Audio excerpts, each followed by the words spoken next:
Alright, hey guys, this is Neil po sa'yo, and in this video po ipapakita ko sa inyo ang isang work from home opportunity kung saan pwede po kayong kumita ng $2,400 per month. Okay, yan po yung offer ni client. And ang maganda pa po dito ay hindi nyo po kailangan na experience. Ito po sabi ni client, you do not need any prior experience. So kung interesado ka pong malaman ko ano tong posting na to, anong gagawin mo sa trabahong to, then keep watching this video.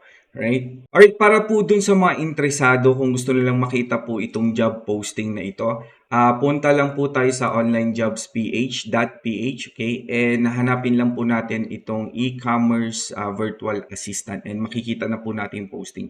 Kaka-post lang po ito nung February 5, so a few days ago pa lang po. And dahil open pa po yung posting, wala pa pong nakukuha. So, isubukan lang po natin if baka gusto natin or interesado po tayo.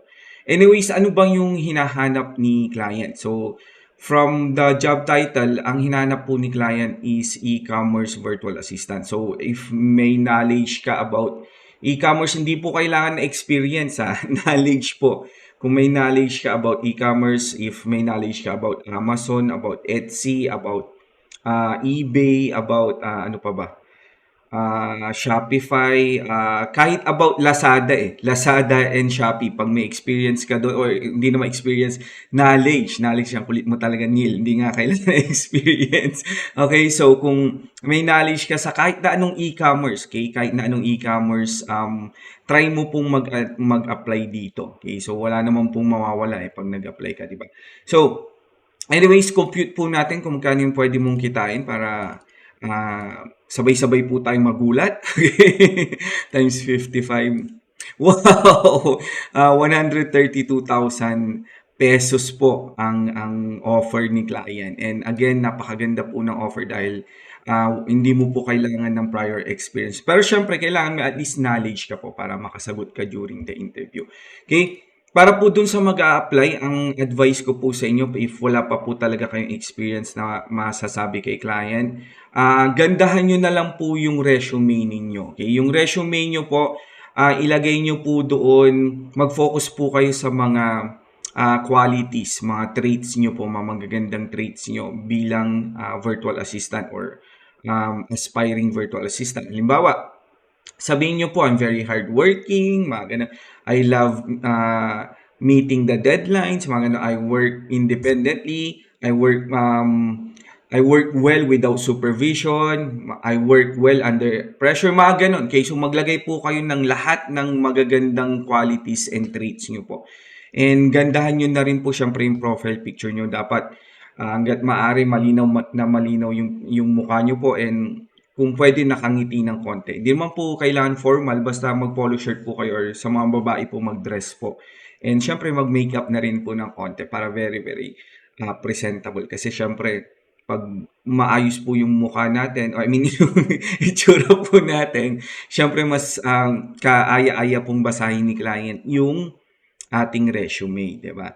And maganda rin po na i-research nyo po si client or yung business po ni client. So, i-research nyo po itong Twinkling Trees. Okay, so i-research nyo po yan. Pero, ang ano daw nila is home decor. Okay, so yung mga home decoration po yan, siguro mga either personalized po yan. Kung madalas kasi ng mga malalaking company, mga personalized po. So, i-research nyo lang po yan para magka-idea kayo, para by the time na, ini-interview na po kayo, may basic to intermediate knowledge na po kayo. Kasi laki po niyan 132,000 a month po. Okay?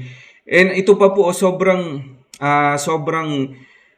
magandang katrabaho po si client kasi work any time of the day or night that you desire. And meron pa pong performance bonus. Okay, so wala ka nang mahingip, wala ka nang mahiling pa kay client. So ito yung mga hinahanap po nating client. Hinahayaan tayong magtrabaho anytime of the day, malaki yung sahod, and may performance bonus po. Kaya if interesado ka po, maganda po na mag-apply tayo sa job listing na to. Nandiyan po yung link sa baba. Okay? If wala ka po talagang experience and medyo nag-aalangan ka pong mag-apply dito sa opening na to or job opening na to, pero gusto mong matutunan kung paano mag-work from home kasi nakita mo yung potential na kitaan working from home.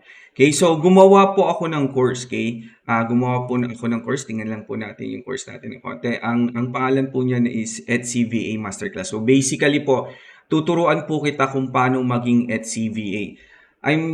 I think nabasa ko rin ng Etsy dito eh. Ayan, yan. So, Etsy. So, maganda po pag may knowledge ka sa Etsy. Ayan. So, tuturuan po kita kung paano maging Etsy VA or virtual assistant. Di lang virtual assistant. Once natapos mo po yung course, isa ka na pong ganap na Etsy account manager. Ang account manager po, kaya na pong i-manage yung buong Etsy business by herself or himself. Okay? And syempre, matututunan mo po lahat ng aspeto ng pagpapatakbo po ng isang Etsy business para maging effective and proficient ka na Etsy manager, account manager. Okay, so nandiyan po yung product listing optimization, nandiyan po yung social media management, okay, magulo yung mouse ko, customer service, shop management and reporting po sa client, nandiyan po mastering POD and becoming digital product expert. So, lahat po yan matututunan mo dito sa course. Pero hindi lang po yan, kaya hindi lang po yan. Inisip ko po talaga na pag pumasok ka sa course na to, either may konting idea ka about pagiging VA or as in wala kang idea about pagiging VA. So, tuturuan din po kita kung saan ka po mag-a-apply, paano po gumawa ng mga resume, paano gumawa ng mga online portfolio, and so on and so forth po. Okay? So, lahat po yan ituturo ko sa inyo. Okay? And hindi pa po natatapos doon, okay, dito po sa ating course. Hindi ko lang po kayo tuturuan maghanap ng client. Siyempre, nahanap nyo na siya. Ngayon, paano nyo siya i-approach? Okay? Paano kayo magpapa-interview? So, naisip ko na rin po yan. Right? So, sa module 10 naman po, pag-uusapan natin once nakahanap ka ng client, paano mo sila i-approach and paano mo sasagutin yung mga interview questions. Okay? Na pinakamadadali and pinakamahirap na interview questions. Lahat po yan sasagutin natin. Okay? Pero again, hindi pa po natatapos dyan. Hindi pa po natatapos dyan. Dahil magkakaroon po tayo ng weekly webinars. Okay? So, dito po sa webinar natin, pag-uusapan natin iba't ibang job posting, tapos magro-role playing po tayo, and ako po yung parang potential client mo, and ikaw naman po yung nag-apply. So, itatanong ko sa iyo lahat ng mga potential question during that interview with that specific job posting. Okay? And syempre, hindi pa po again natatapos dyan para po dun sa mga gusto na magkaroon ng actual experience, actual na gawain ng isang Etsy VA. Meron din po tayong on-the-job training worksheets po. Okay, so lahat po ng pinapagawa ko sa aking team, halimbawa sa aking product research team, ito rin po yung binibigay kong gawain sa kanila na sinasubmit nila sa akin on a daily basis. So, ibig sabihin po niyan, once natapos mo po lahat ng worksheet, para ka na rin po talagang nagkaroon ng actual work experience. So, halos lahat po ng pwede mong maisip na dahilan kung bakit hindi ka magiging successful sa pagiging Etsy VA, nandito na po sa ating course. Okay? So, if interesado ka po, nandyan po yung link sa baba. I-click mo lang po yun para makapag-enroll ka po. If may mga tanong kayo, message mo lang po ako sa Facebook. I-search mo lang po Neil Poserio. Okay? I-search mo lang po and magre-reply ako as soon as possible. Right? So, again, thank you so much for watching this video. This is Neil Poserio. Have a great day po sa ating lahat and God bless po. Alright, so thank you and bye-bye.